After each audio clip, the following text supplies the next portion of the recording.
Hoje, o Irã é visto como um dos principais adversários dos Estados Unidos no Oriente Médio, mas durante décadas os dois países foram aliados próximos. Nos anos de 1970, Washington chegou a vender ao Irã um de seus caças mais avançados da época, o F-14 Tomcat. Essas aeronaves eram consideradas tecnologias de ponta da aviação militar americana. E o mais curioso é que alguns desses caças ainda estão em operação no Irã até hoje, modernizados pela própria indústria iraniana após décadas de sanções. Esse é um detalhe que mostra como as relações entre os dois países já foram muito diferentes, porque poucos lugares do mundo passam por uma mudança tão radical de alianças quanto o Irã. A monarquia iraniana desapareceria, e o país se transformaria em uma república islâmica que passaria a declarar os Estados Unidos como seu maior inimigo. Para entender como o Irã chegou a esse ponto, precisamos voltar algumas décadas. Durante grande parte do século XX, o Irã era oficialmente uma monarquia. O país era governado por um Shah, uma palavra persa equivalente a rei. Mas o sistema político iraniano não era uma monarquia absoluta tradicional. Em teoria, o poder era dividido em três instituições principais: o Shah, um primeiro-ministro e um parlamento chamado Majlis. Esse modelo havia sido criado após a Revolução Constitucional de 1906, que tentou limitar o poder da monarquia e estabelecer um sistema político mais moderno. Na prática, porém, o equilíbrio entre essas instituições era frágil. O momento decisivo aconteceu em 1953. Naquele ano, o primeiro-ministro Mohammad Mossadegh entrou em conflito direto com o Shah e com potências estrangeiras ao tentar nacionalizar a indústria petrolífera do país, que era dominado por empresas britânicas. Isso alarmou o Reino Unido e os Estados Unidos, temendo perder acesso ao petróleo e preocupados com a possibilidade do Irã se aproximar da União Soviética em plena Guerra Fria. Os serviços de inteligência britânicos e americanos apoiaram o golpe de Estado. A operação ficou conhecida como Operação Ajax, e Mossadegh foi derrubado. O Shah Mohammad Reza Pahlavi tornou-se então muito mais poderoso do que antes. A partir desse momento, embora o Irã ainda tivesse formalmente um primeiro-ministro e um parlamento, o poder real passou a se concentrar cada vez mais nas mãos do Shah. O regime tornou-se cada vez mais autoritário, e as decisões políticas importantes passaram a depender quase exclusivamente da monarquia. Nos anos seguintes, o Shah tentou modernizar o país rapidamente. Ele lançou um conjunto de reformas chamado Revolução Branca.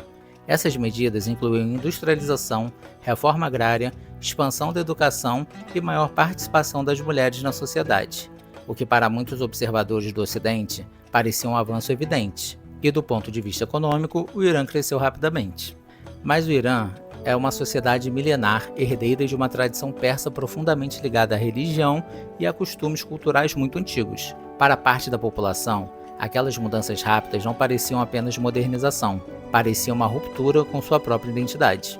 O governo era sustentado por uma polícia secreta treinada pela CIA e pelo Mossad, chamada SAVAK, que ficou conhecida por perseguir opositores políticos, censurar críticas ao regime e usar métodos brutais de interrogatório. Para muitos iranianos, essa polícia secreta se tornou o símbolo da repressão do regime e também da influência estrangeira dentro do país. Essa associação ajudaria a alimentar anos depois a forte hostilidade do novo governo revolucionário tanto contra os Estados Unidos quanto contra Israel. Foi nesse contexto que surgiu uma das figuras mais importantes da história moderna do Irã, Ruhollah Khomeini. Khomeini era um ayatollah, um dos mais altos líderes religiosos do islamismo xiita. Diferente de líderes políticos comuns, um ayatollah exerce enorme influência religiosa e social sobre seus seguidores. Khomeini criticava duramente o governo do Shah. Ele acusava o regime de corrupção e de submissão aos interesses estrangeiros. Em 1964, após seus discursos contra o governo, Khomeini foi preso e depois exilado para o Iraque, onde permaneceu por vários anos. Mais tarde, em 1978, acabou se mudando para a França, onde continuou liderando a oposição ao regime. Mesmo fora do país, suas ideias continuavam circulando entre estudantes, religiosos e opositores. Durante os anos 1970, o descontentamento dentro do Irã cresceu. Apesar da riqueza gerada pelo petróleo, muitos iranianos sentiam que os benefícios estavam concentrados em uma pequena elite. Em 1978, grandes protestos começaram a se espalhar pelo país. Trabalhadores entraram em greve, universidades se tornaram centros de manifestação e milhões de pessoas passaram a exigir o fim da monarquia. Em janeiro de 1979, a situação tornou-se sustentável. O Shah deixou o Irã. Poucas semanas depois, Khomeini voltou do exílio. Milhões de pessoas foram às ruas para recebê-lo. Em abril de 1979, um referendo aboliu oficialmente a monarquia. Nascia, então, a República Islâmica do Irã. O novo sistema político era muito diferente de uma democracia ocidental. O país passou a ser governado por uma estrutura em que líderes religiosos possuíam um enorme poder político. Khomeini tornou-se líder supremo, a autoridade máxima do país. Mas o novo regime também trouxe seu próprio desequilíbrio. A religião passou a ocupar o centro absoluto do poder político, transformando o Irã em uma teocracia. Quando um Estado deixa de ser laico, decisões que antes pertenciam ao campo da política e da razão passam a ser justificadas em nome da fé. A história mostra que isso pode ser perigoso. Na Europa, entre o final da Idade Média e o início da Era Moderna, tribunais religiosos como a Inquisição perseguiram, prenderam e executaram pessoas consideradas hereges, muitas vezes colocando a autoridade religiosa acima da lei e da própria razão. Séculos antes, durante as Cruzadas, reis e nobres europeus mobilizaram exércitos inteiros para guerras declaradas em nome da fé, apresentadas pela Igreja da época como missões sagradas para defender ou recuperar territórios considerados santos.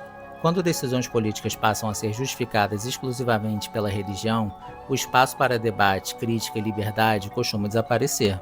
No Irã moderno, algo semelhante ocorreu. Leis religiosas passaram a orientar a política e a vida pública, muitas vezes se sobrepondo à vontade da população e limitando liberdades individuais. Mulheres passaram a ser obrigadas a usar o véu islâmico em espaços públicos e críticas ao governo passaram a ser duramente reprimidas. A tensão com o Ocidente explodiu poucos meses depois da Revolução. Em novembro de 1979, estudantes iranianos invadiram a embaixada americana em Teherã. 52 diplomatas americanos foram feitos reféns. A crise durou 444 dias. Esse episódio marcou definitivamente o rompimento entre o Irã e os Estados Unidos. Desde então, o país passou a se posicionar como um dos principais adversários da influência americana no Oriente Médio. Outro elemento central da geopolítica da região é a relação do Irã com Israel.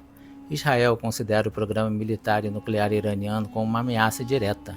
O Irã, por sua vez, apoia grupos e governos que se opõem a Israel em diferentes partes do Oriente Médio. Mesmo enfrentando décadas de sanções econômicas impostas por países ocidentais, o Irã possui algumas das maiores reservas de petróleo e gás natural do mundo. Esses recursos continuam sendo a principal fonte de dinheiro do governo. Grande parte desse petróleo é vendida principalmente para a China, que se tornou um dos maiores compradores do petróleo iraniano. Outros parceiros comerciais importantes incluem Rússia, Turquia e alguns países asiáticos, que mantêm relações econômicas e comerciais com o país, mesmo diante das sanções. No campo militar, as sanções limitaram o acesso do Irã às armas estrangeiras. Como resposta, o país investiu fortemente no desenvolvimento de tecnologia militar própria.